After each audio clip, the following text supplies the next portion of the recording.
こんにちは、リサです。今日は台湾の BL ドラマ Be Loved in House 第12話最終回のお話をしたいと思います。ネタバレがありますので、まだご覧になっていないという方はお気をつけください。いやー、ついに最終回でしたね。もう本当にいろいろ詰め込まれていました。前回、何やら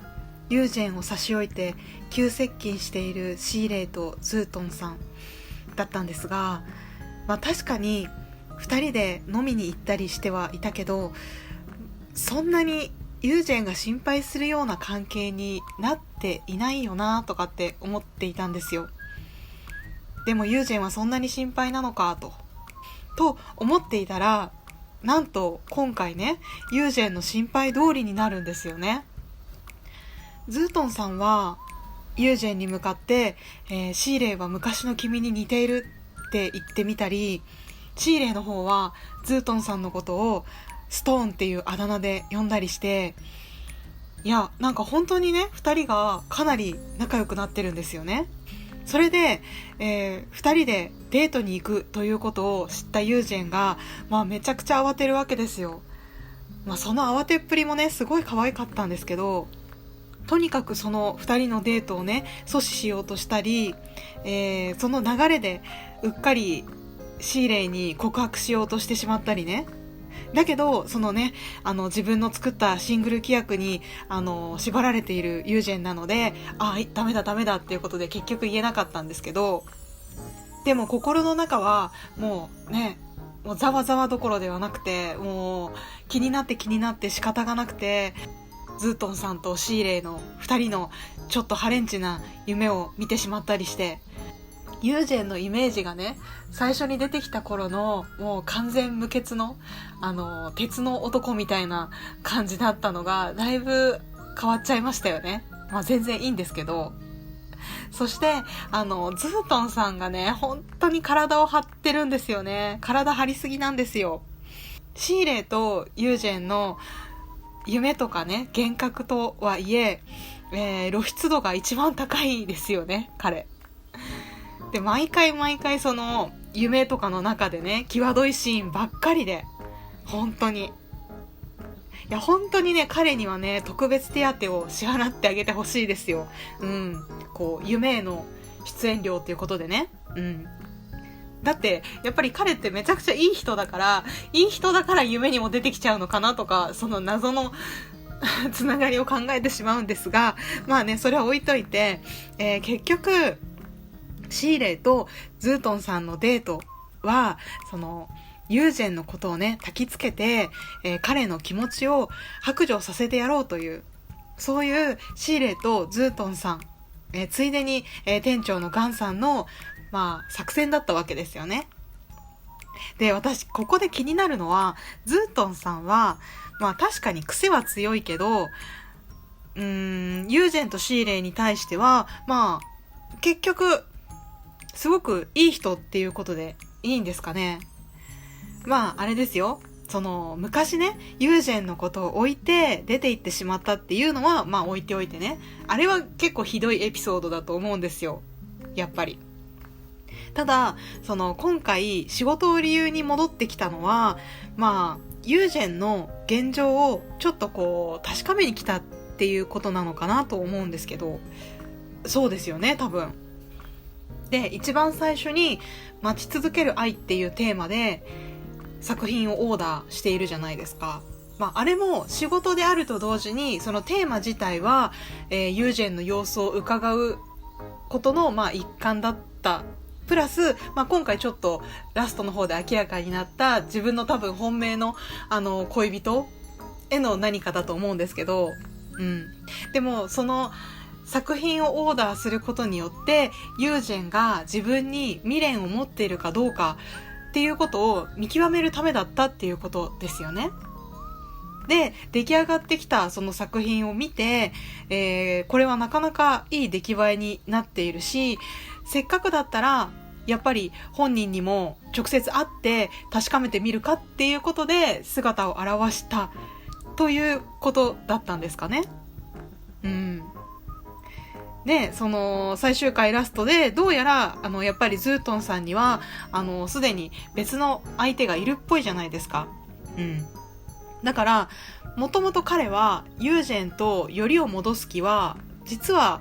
なくて、なんとなく昔の恋人にひどい仕打ちをしてしまったままだなっていうことを思い出して、ユージェン大丈夫かなって心配してちょっと様子を見に来たということなんですかね。だとしたらね、結構余計なお世話ですけど、まあでも自分に本当に好きな相手ができたおかげで、その過去の振る舞い、ユージェンに対するね、あまりにもそのひどい振る舞いを反省して、まあ今更だけどそれのフォローをしに来たっていうことだったら、まあある意味何もしないよりかは誠実なのかなとは思いますけど、いやでもやっぱ余計なお世話だなって思いますね。まあそれで、まあよりを戻す気はないんだけれども、ユージェンがもしまだ自分に未練を持っていたとしたら、なんというかちゃんとね謝ってその未練を断ち切ってやろうという、そういう考えだったんですかね。いやでもね、それはそれでやっぱりすごい自分勝手な人ですよね。今更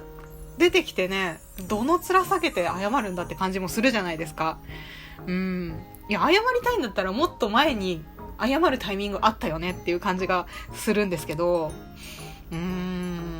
まあね、まあそれででもいざ会ってみたら、自分に未練があるどころか、リュージェンのそばにはシーレっていう子がいて、どうやら二人はもうすでに両思いっぽいのに、それなのにそのちょっとうだうだしているということが判明するんですよね、多分。で、その原因はどうやら過去の自分にあるみたいだっていうこともわかるじゃないですか。昔自分にひどい振られ方をしたユージェンがこう性格がちょっとひねくれてしまって、でシングル規約というものを作ってしまったせいで、なんというか自分含めてその会社の人たちの首を絞めているわけですよね。その現状を見たズートンさんは、もうこれは自分がそのユージェンのためにもその部下たちのためにも一肌脱ぐしかないなっていうことだったんですかね。すごくこうよく捉えればね。まあその結果一肌どころか多分ね一番脱いでる人なんですけど、ズートンさんは。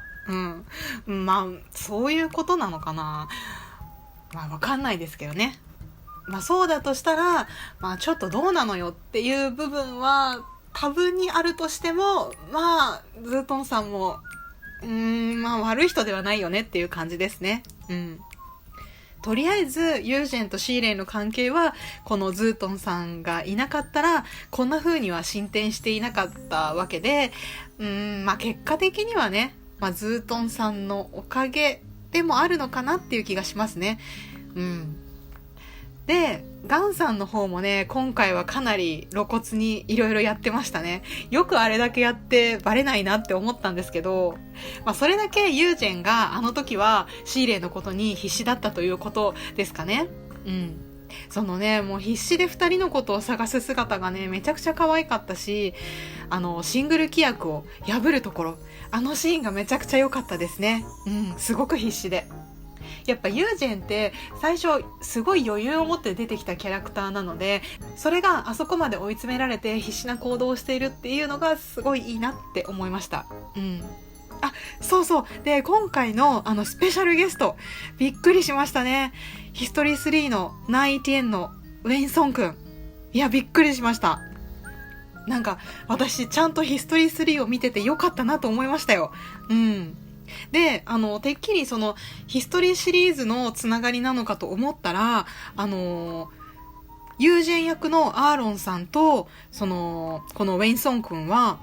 ヒストリーシリーズよりも前に共演してるんですね。なんだっけ、トビウオ高校生っていうドラマかな。だからなんかそのつながりというかね、クロスオーバーもすごい面白かったですね。いや結構台湾のドラマ見てるとこういうなんかコラボというかスペシャルゲスト多くて結構ハッとしますよね。でその別の作品も見なきゃってなりますよね。面白い。まあそんなこんながあって、ユージェンとシーレイは無事に恋人同士になって、まあとにかくね、良かったと。はい。一瞬、もしかしてこれハッピーエンドじゃないのって心配してたので、ちゃんとすごいハッピーな終わり方で良かったです。でね、こう全12話だったわけですけど、ここまでずっと、まあ2人はね、同じ家に住んでいるというのになかなかね、こう仲のいいシーンがなくて、こう見てる側もそのキャラクターもずっとお預け状態だったじゃないですか。でそれをね、最終回で全部取り返しに来たっていう感じがしますね。今回はもうかなり詰め込んできましたね。まあ、特にやっぱり橋のシーンは綺麗でしたね。風景、あそこにいる2人のシーンがやっぱすごい綺麗だった。あれがキービジュアルになるのもわかるなっていう感じです。あとそれからね、忘れちゃいけないサブカップですよ。まあ、今回はガンさんがかなりその計画の仕掛け人として暗躍しているわけですけど、まあ、その陰でね、スーチーくんも頑張っていたというかね、一大決心をしてましたね。いやー、まさかね、本当にプロポーズしてしまうとは。しかもあんなに慌ててお店に来てね、家でやればいいのにってすごい思ったんですけど、でもこの2人は本当に最初からね、ただただ本当にスムーズにこうワンステップワンステップ踏みながらうまくいっていて、もう微笑ましいとしか言いようがないですね。まあスーチーくんのね、まあおとなしい見た目からは想像できないぐらいなそのまっすぐさと推しの強さ、時々見せるね。まあそういうのが、まあ、これまできっとね、すごいモテてきたであろうガンさんの心をね、こうフラフラしてたガンさんの心をスーチーくんのその思いががっちりと掴んだ結果ということでしょうかね。この2人は本当にもう末永くお幸せにっていう感じです。でも私もう一つね、言いたいことがあって、ラストのところ、ユージェンにちょっと一言言いたいんですけど、シーレイにね、いつから自分のことを好きだったのかって聞かれた時の答え、あれ、ユージェン嘘ついてますよね。同居を始めた頃のシーレイのタオル1枚の姿を見た時にこう好きになったっていう風に言ってたんですけど、でも違いますよね。本当は会社を買収するよりもずっと前に道で彼のことを見かけて、でそれでシーレイにときめいたあの瞬間でしょ、好きになったのは。一目惚れですよね。でもあの時のことをね、結局ユージェンはシーレイに何も言ってないですよね。でシーレイはあの瞬間のことを覚えてるかどうかさえも分かんないじゃないですか。いやだから、あえて言ってないのかもしれないんですけど、そのユージェンはもうあの瞬間をね、自分だけの思い出にするつもりなのかもしれませんよ。いやでももしこのことをシーレイが知ったらね、その裸を見て好きになったっていう答えよりももっと引くと思うんですよ。そんな前からってなりますからね。っていうか自分は全然覚えてないぞと。でしかもそんな一目惚れをきっかけにして会社を買ってしまうとか、やばい人じゃんみたいな。そこまで考えると本当にガチで引きそうですよね。だからユージェンはね、あえて、言わなかったのかなっていう気がしますね。でもこのことはいつか言ってほしいです。そしてシーレイをドン引きさせてほしい。とにかくハッピーに終わってよかったです。星の王子様のオマージュもオリジナルのセオリーをきれいに壊す形でちゃんと回収されましたしね。でさらに番外編もあるっていう予告まで出てね、いやー手厚いですね。台湾 BL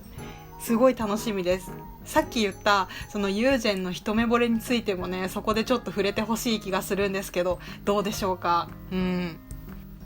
とにかく12話楽しく見れてよかったなと思います。そして毎回ね、ビハインドも一緒に配信してくれてて、あれも面白かったですよね。こういう形でできるのがネットで配信する強みかなっていう気がします。まあそんな感じで、このレビューもずっとお付き合いいただき本当にありがとうございました。もしよろしければ高評価とチャンネル登録をよろしくお願いします。ではまた次の動画でお会いしましょう。